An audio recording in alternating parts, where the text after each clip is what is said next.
We choose to go to the moon in this decade and do the other things, not because they are easy, but because they are hard. Godspeed, John Glenn. Roger, 0G, and I feel fine. Getting my feet out. Okay, I'm out. Really looks funny out there. See my glove out there, Jim. Jimmy Moore, just idea. Good morning, Gordo. Yes, how are you? How does it feel for the United States to be the new record holder? At last, huh? We're rolling up and we can't turn anything off.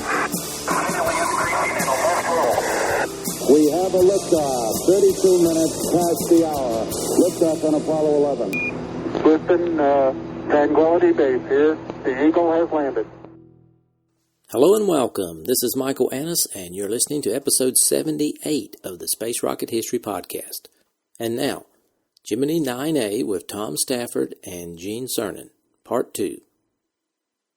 We left off last week with the destruction of the Gemini 9A Atlas Agena and the subsequent scrubbing of the Gemini 9A launch. As contractors worried about technical problems with the Atlas, once again, NASA faced the necessity for a quick recovery plan when a target vehicle failed to reach orbit. You may recall the first time was with Gemini 6. But this time, NASA had something in the hangar, an alternative vehicle, the Augmented Target Docking Adapter, also known as the ATDA. The ATDA was a short cylinder consisting of a target docking adapter cone mounted on front, and it contained a communication system, a guidance and control system, and a reaction control system. It also had running lights, but unlike the Agena, the ATDA was not stabilized. And quite conveniently, the ATDA also used an Atlas as its booster. For more details on the ATDA, listen to episode 71. After the Gemini 6 Agena exploded back in October of 1965, NASA had ordered General Dynamics to prepare to furnish a backup Atlas within 14 days of another such catastrophe. And in April 1966, just a month before the attempted launch of Gemini 9A, William Snyder, Deputy Director of Missions Operation, had reminded Merritt Preston, one of NASA's leaders at the Cape, that he would have to be ready to launch the alternative target in a hurry if the Agena again failed to keep its orbital appointment. Now it had. On May 18th, Charles Matthews wired Colonel John Hudson, Deputy Commander for Launch Vehicles, Air Force Space Systems Division, to prepare an Atlas for launch on May 31st for Gemini 9A. With the backup plan now in effect, the next question was what to do if the ATDA also failed. At a staff meeting on May 18th, Charles Matthews announced that the Gemini 9A would be launched anyway, to rendezvous with the Gemini 8 Agena. But McDonnell Company was confident of the ATDA. In a management meeting with NASA and McDonnell, held in St. Louis the next day, Charles Matthews asked if anyone had reservations about flying the ATDA, and the answer was no. It turned out to be a good thing that no one had a problem with using the ATDA, because the idea of a rendezvous with the old Gemini 8 Agena as a backup plan soon had to be abandoned. The Gemini 8 Agena's orbit had not decayed enough, and it was still orbiting Earth 402 kilometers up. The concern was reaching the Gemini 8 Agena might use too much of Gemini 9A's fuel and leave the crew stranded with no way to get to the lower orbit needed for retrofire. Deputy Administrator Robert Siemens and Mueller agreed with Matthews that rendezvous with Agena 8 was too risky, but Gemini 9A would still fly even if the substitute target did not make it. Extravehicular activity with the Astronaut Maneuvering Unit, or AMU, was an important enough objective on its own. Long before these decisions were made, the Atlas contractors were frantically busy. Richard Keene, General Dynamics Program Manager, had bundled up the Atlas telemetry tapes and headed for San Diego, where a study of the data plus some tests located the trouble in the electrical wiring. Within a week, Keene and his group pinpointed the cause of the Atlas failure. It was a pinched wire in the autopilot that produced a short circuit.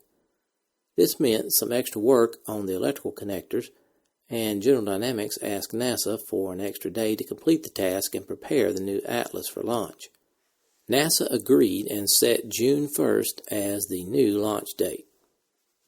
Although General Dynamics had accepted the blame for the mission failure, Lockheed was worried about telemetry signals that indicated a problem with an Agena inverter. A nagging question persisted. Could the target vehicle have gone into orbit if the Atlas had worked? This inverter provided power to both the gyroscope and the sequence timer. To Lockheed's relief, a series of cameras located at Melbourne Beach, Florida, got pictures of the Atlas failure. They showed that the Agena passed through ionized gases from the Atlas booster exhaust, which caused an electrical short and the resulting failure of the inverter. So Lockheed and Agena were off the hook. With all the known problems corrected, we'll move on to the launch of the ATDA. On June 1st, 1966, men and machines were again gathered at the Cape Kennedy launch site, this time to try to send the alternative target vehicle and Gemini 6A into coordinated orbital flight. At the appointed time, 10 a.m., the Atlas rose from Pad 14. After a 6-minute boosted phase, it inserted the ATDA into a nearly perfect 298-kilometer orbit. But there was a problem. Telemetry signals from the ATDA indicated that the launch shroud covering the docking port had only partially opened and had failed to jettison. At the same time, over on Pad 19, Stafford and Cernan were going through their countdown to launch.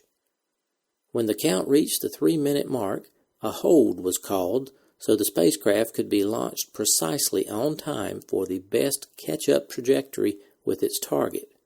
Almost immediately after the count resumed, problems developed in the Cape ground launch control equipment when it tried to send the spacecraft refined information on the exact launch azimuth. The launch window, which was only 40 seconds long, closed, and Mission Director Snyder delayed the flight for 48 hours. For the second time, Stafford and Cernan had to take the elevator down. Tom Stafford said, "Frank Borman and Jim Lovell may have more flight time, but nobody had more launch pad time in Gemini than he did." In fact, by the time Gemini 9A eventually lifted off, Tom Stafford had been in the two spacecrafts, Gemini 6 and Gemini 9, ready for launch a total of 6 times. 2 days later, on June 3rd, Gemini 9A with Stafford and Cernan were ready to launch again. Here's an audio clip of the launch coverage. T-minus 50 seconds and counting. We will get ignition at 0 in the countdown. Some 3 seconds thereafter, liftoff will come. During that period, there will be a period of about 1.8 seconds where we possibly will have the capability of shutting down if necessary. T-minus 35 seconds and counting. T-minus 30. T-minus 25 seconds and counting. We're on an automatic sequence. Everything appears to be going well during this final phase. T-minus 20 seconds and counting. T-minus 15. T-minus 10, 9, 8, 7, 6, 5, 4, 3, 2, 1, 0. We have ignition. We have a liftoff. It looks like 39 minutes, 32 seconds after the hour.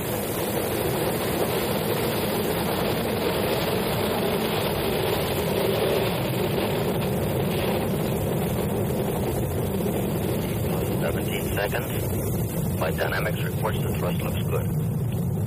The roll program has started. Roll program is completed. The pitch program has started.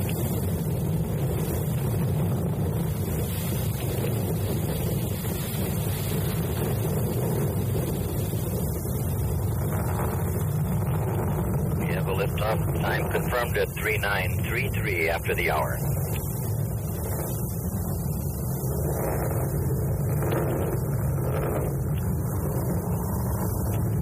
We have reached 50 seconds into the flight. The spacecraft and its booster are moving at 740 miles per hour. We are now reaching for 4 nautical miles in altitude.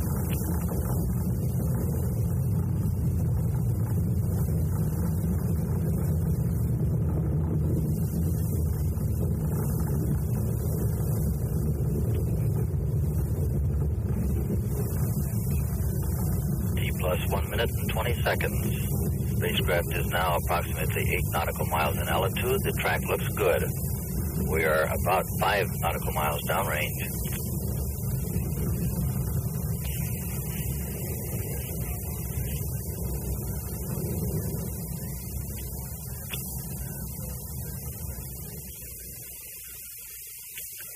T plus 1 minute and 45 seconds, and we are 12 nautical miles downrange and approximately 16 nautical miles in altitude. The track still looks very good. T plus 2 minutes, 20 seconds. The flight crew have been notified that they are go for staging. The spacecraft is now about 52 nautical miles, 50 nautical miles downrange and about 36 nautical miles in altitude, and we have BECO, booster engine cutoff. The thrust looks good. The track looks good. T plus 2 minutes, 50 seconds. Flight dynamics and guidance and surgeon all report they look good. The spacecraft now is approximately 120 nautical miles downrange and approximately 60 nautical miles in altitude. Flight dynamics says we're right down the middle.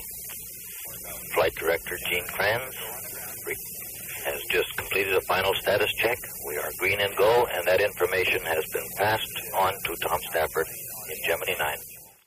The flight began precisely at 8:39 and 33 seconds a.m. Stafford watched the instruments more closely than his predecessors since he had this new insertion error correction to handle in starting the rendezvous sequence. You may recall from the previous episode the objective was to rendezvous with the target vehicle in the third orbit to closely simulate the Apollo requirements. 6 minutes after launch, Capcom Neil Armstrong gave the go for insertion error correction. Seconds later, Stafford fired his spacecraft thrusters in the chase toward the target vehicle 1,060 kilometers ahead. By the time Stafford and Cernan arrived over the Canary Islands, only 17 minutes after launch, the computer had made its calculation. Armstrong gave the crew the data for the phase adjustment near the first apogee. At 49 minutes into the flight, the thrusters added 22.7 meters per second to spacecraft speed to raise its perigee from 160 to 232 kilometers. Cernan exclaimed, "I felt that one, Tom." During the hour before the triple play, to correct phase, height, and out-of-plane errors, the crew checked the system, went through stowage list and took off gloves and helmets, and got the cameras ready for the rendezvous. To circularize the flight path, Stafford pitched the nose of the spacecraft down 40 degrees and turned it 3 degrees to the left of its flight path. 51 seconds later, he fired the aft thrusters to add 16.2 meters per second to the vehicle's speed. The orbit now measured 274 by 276 kilometers, 22 kilometers below and 201 kilometers behind the target vehicle, and closing at a rate of 38 meters per second. Over Tenerife, 12 minutes before Stafford had fired the thrusters, the crew got some flickers of a radar contact with their target. A range reading of 240 kilometers between the two vehicles showed on the scale. George Towner and the other Westinghouse radar builders were relieved. They had worried about the acquisition of a target, the ATDA, that was not stabilized. The Agena was a stabilized vehicle. The ATDA was not, and its radar reflectivity changed with its continuing change in attitude.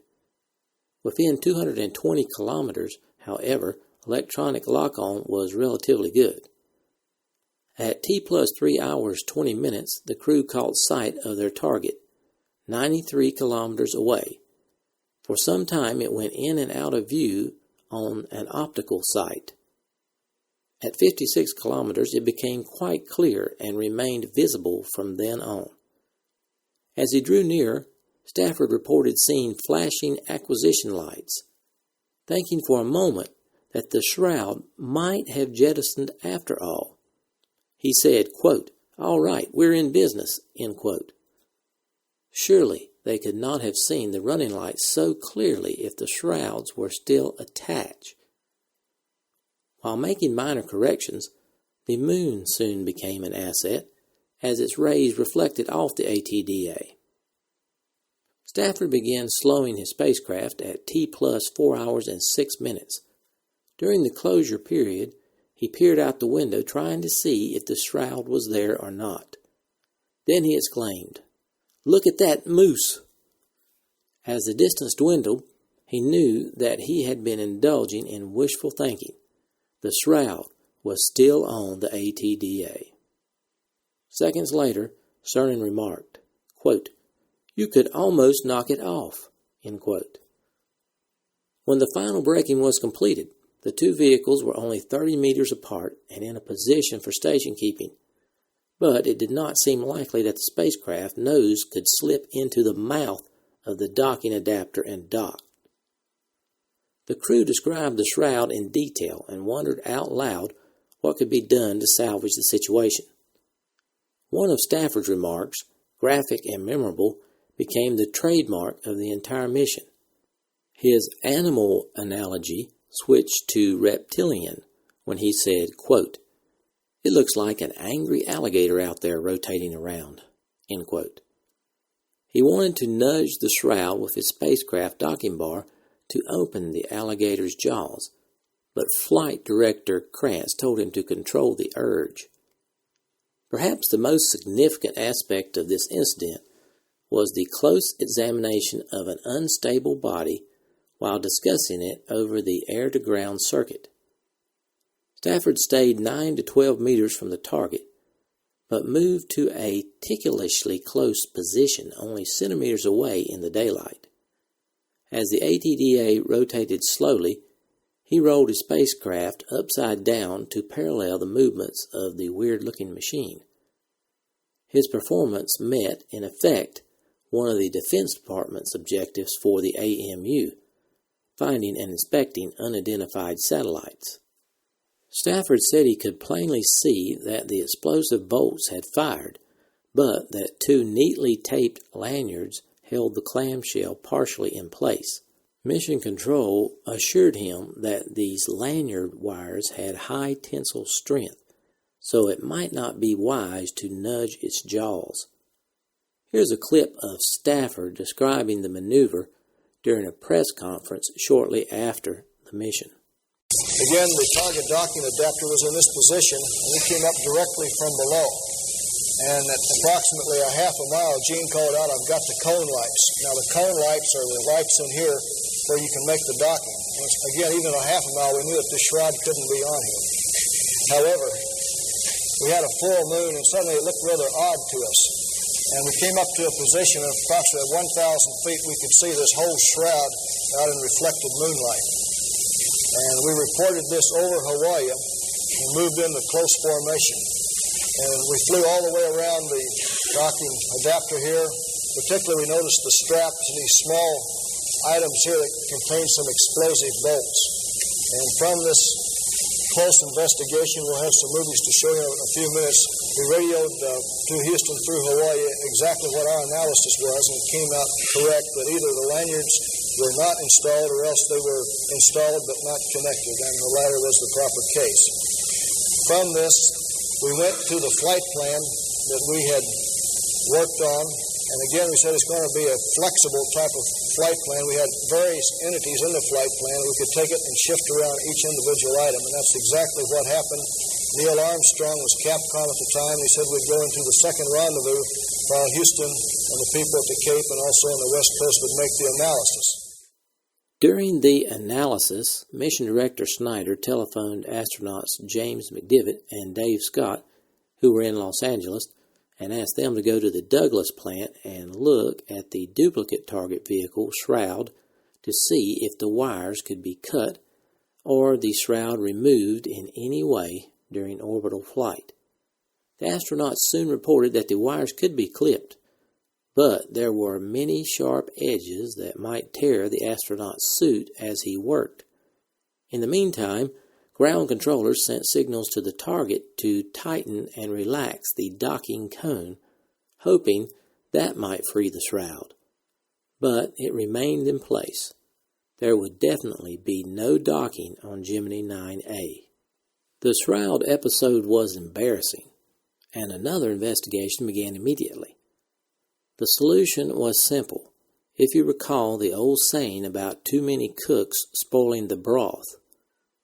Douglas built the shroud that Lockheed in turn fitted to the Agena. The ATDA, however, was built by McDonnell. Before McDonnell technicians made the final installation on the ATDA at the Cape, a Douglas engineer supervised a practice run with the exception of the final part, the lanyards that operated the electrical disconnect to the explosive bolts. For safety's sake, they were not hooked up before the mission. The Douglas engineer went home to his pregnant wife. On launch day, the McDonnell crew followed procedures published by Lockheed, which had been copied from Douglas documents. Instructions said, see blueprint, but the Lockheed drawing was not used. The Douglas technician who normally hooked up the lanyards knew what to do with the loose ends, even without the blueprints. But he was not there, and the strangers fixing the ATDA shroud looked at the dangling straps, wondered what to do with them, then taped them carefully down. In orbit, Stafford photographed their neat handiwork. As Scott Simpkinson, Gemini Project Office Manager of Test Operations, later said, 3 good lessons were learned from this mistake. First, simulate processes completely. Second, keep experienced people on the job.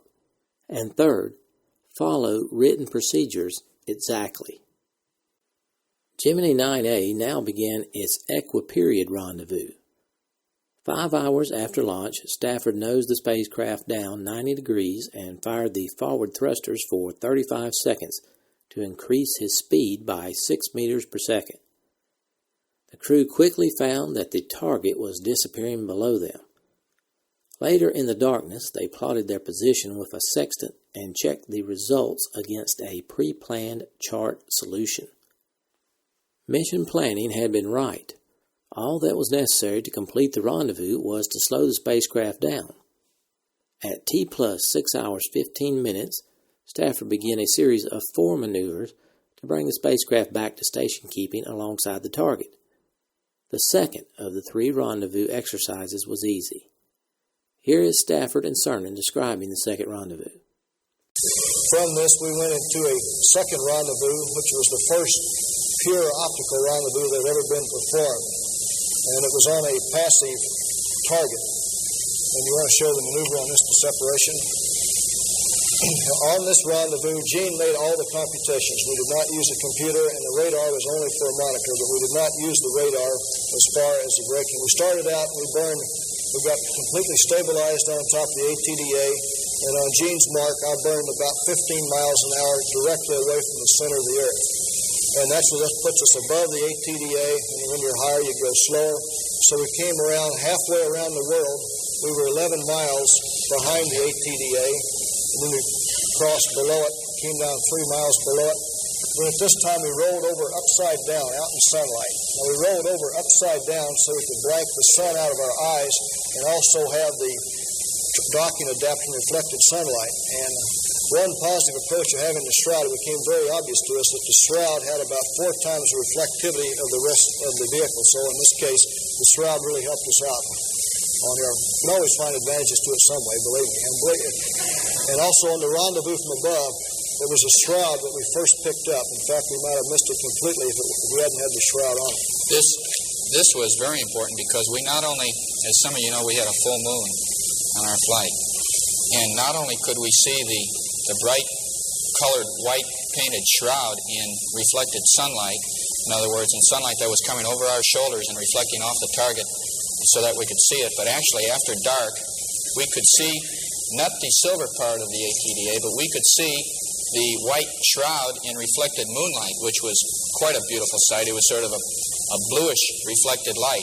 And this is the first time we've ever actually seen anything in reflected moonlight. And being able to see the target visually so that Tom can track the target with his reticle is very important, not only to the computer for its calculations, but it's very important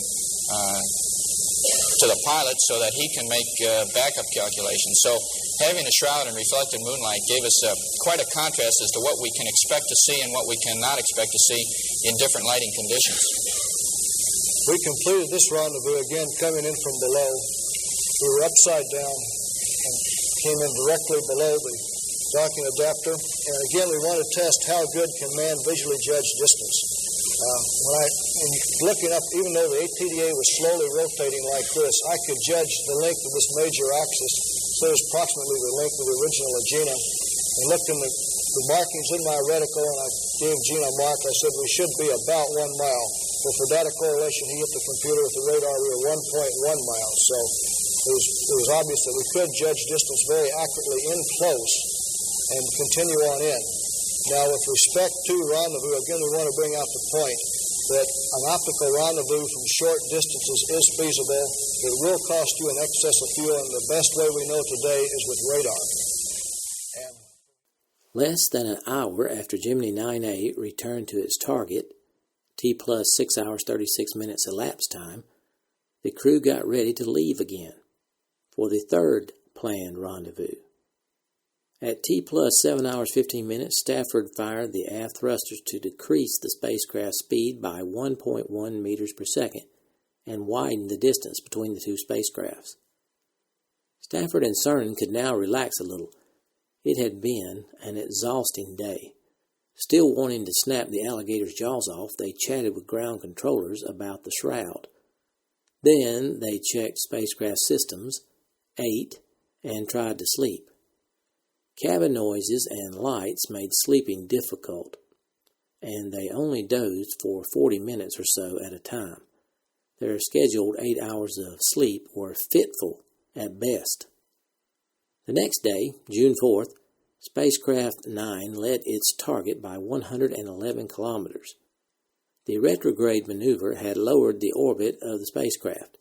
It now measured 289 by 296 kilometers, and the target traveled a nearly constant 298 kilometers above Earth. Thus, the spacecraft, being nearer Earth, illustrated the paradox of slowing down to go faster relative to the surface of the world than the object flying overhead. The stage was set for Stafford and Cernan to do a rendezvous from above, but they first had to accelerate the spacecraft in the direction of the flight path so it would leap to a higher altitude than the target. Then, automatically, the lower flying target would reduce the spacecraft's 110-kilometer lead. To rendezvous, the crew only had to cancel out altitude and velocity vectors that had placed their vehicle above and ahead of its objective. A phase adjustment at T plus 18 hours 23 minutes was followed a little more than 30 minutes later by a height adjustment. Another burst from the thrusters put the spacecraft into orbit, measuring 307 by 309 kilometers. The slant range to the target, which had stretched to 155 kilometers, began to shorten. Within 15 minutes, Stafford reported that the vehicles were only 100 kilometers apart. 40 minutes later, Cernan called out a 37-kilometer mark. At T plus 21 hours 2 minutes, the distance was 28.6 kilometers. Stafford pointed the nose of his spacecraft down 19 degrees and yawed it to the left 180 degrees, aiming at the target vehicle, which was still below and behind him. Over the Atlantic Ocean, then the Sahara Desert, on past the African continent, Stafford and Cernan had trouble spotting the target, but the electronic eye of the radar did not. When they were 37 kilometers away, they had seen the vehicle reflected brightly in the moonlight, and later in the sunlight. As the sun rose, however, they lost sight of it completely. The range had closed to less than 6 kilometers before Stafford saw what looked to him like a pencil dot on a sheet of paper. Without the radar, he said, they would have blown that rendezvous. But at 21 hours and 42 minutes after launch, Gemini 9A and the target were again side by side. 3 types of rendezvous had been completed in less than 24 hours. Here's Tom and Gene describing the third rendezvous. And from here we progressed on, had a sleep period, and did the third rendezvous. And the third rendezvous was the one that was very important to our lunar program. It simulated a profile that the lunar excursion module could have with the command module.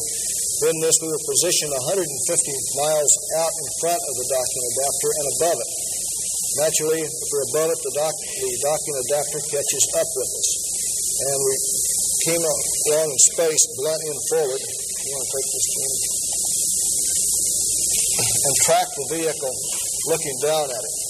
In this case, we were approximately 8 miles above it. And when we reached 16 miles, we transferred. Now, we did have the docking adapter out in reflected moonlight, and it's probably one of the most brilliant bodies I've seen. Moonlight reflected off this white shroud and gave us a white circle, whitish blue circle going across the Earth that was approximately 10 times the diameter of Venus, as you see in the sky. However, when it came out in sunrise, we were going over the Sahara Desert, and we lost the docking adapter from a tremendous body down to nothing. The next time we saw it was approximately less than 3 miles, and at that time we were looking straight down in the Sahara Desert, and the docking adapter looked to me just like a period on a piece of typing paper. That's all it was. And it was, again, really whizzing across the Sahara Desert. At that time, when you point down, you know you're going 18,000 miles an hour, believe me. And without radar, we would have never found the docking adapter and completely missed the rendezvous. So this points out some of the problems that we're going to encounter on the lunar mission and exactly how we will approach the problem. And for any of you who are pilots, it's like making a high-side pass supersonic out over the desert on another aircraft. It's really a classic example of relative motion. Here you're looking down, seeing the Earth go by, and also you're moving with respect to the docking adapter. I was just going to say that besides actually evaluating the technique of the rendezvous from above and what some of its problems may be concerning lighting conditions and when you actually want to change from your orbit to the target's orbit, and we'll get a good chance to see this, I think, in a minute, the speed at which this target actually travels across the surface of the Earth. You don't appreciate this motion when you look up at the stars in the sky, but when you're looking down at the Earth, the target just really moves across the surface of the Earth.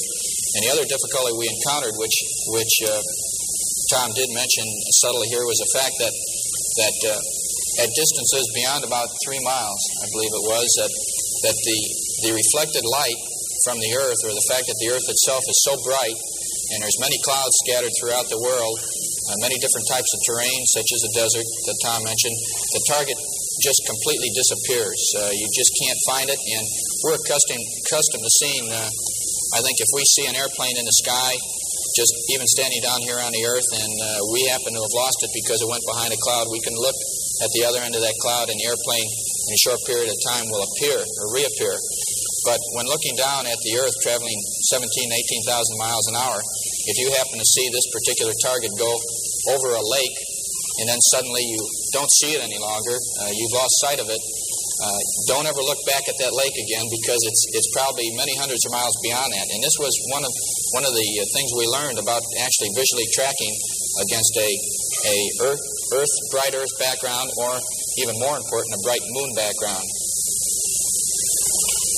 One thing that some of you probably heard, that on this rendezvous, we did use a closed loop where the computer makes lots of computations, but arrows are built into any system, and every computer can only assume that the data coming into it is good. Well, in this case, the crew always makes computations on board, and we use Gene's computations for the transfer to make this maneuver. So I thought this was really significant. This probably only Tom and Dave Scott and a few others can really appreciate. This is what the pilot does on in the right-hand seat when the command pilot is doing all the flying. Many times I've been asked, well, really, what do you do on a rendezvous and what goes on? The meaning of these numbers is insignificant at this time. But during this period of time for all three of these rendezvous, this and the following chart, which you can go ahead, are just some of the methods that we use to calculate where we are, where we're going, and how much increase in our velocity, how many miles an hour we have to add to the spacecraft at particular times in order to actually rendezvous and get within close proximity of the target. One thing that we had at our disposal was three separate, different, and distinct solutions to telling us what to do. The ground would compute a solution telling us exactly which direction to fire our thrusters and how fast or how far to fire them. Our computer and our radar combination gave us what we call our closed-loop solution. And then we have this type of information, which is just calculated with the pen and pencil. So we had at our disposal three displays of information at which we could superimpose and then decide upon for ourselves which actual solution was the one we wanted to burn based upon where we felt we were and which solution would give us the most optimum and minimum fuel transfer. So in all of our rendezvous, we had this type of information. This type of information is computed, is gathered every 100 seconds for about an hour before the actual time when you make the maneuver. So for about a revolution around the world, this is what the pilot's doing prior to the actual transfer to the target orbit. At the end of the third rendezvous, the Carnarvon, Australia flight controller told Cernan that Flight Director Charlesworth wanted the crew to start getting ready for EVA. Stafford had begun to worry about the amount of fuel that would be consumed if he continued station keeping with the target, unless, of course, the flight controllers thought Cernan might actually do something about the shroud. Stafford wanted to get out of the vicinity of the ATDA before Cernan got out of the spacecraft for EVA. The crew was also pretty tired. As they approached Houston, Neil Armstrong told Stafford to postpone the EVA until the third day and to leave the proximity of the ATDA. Stafford accelerated the spacecraft by 1 meter per second and moved away forever from the angry alligator.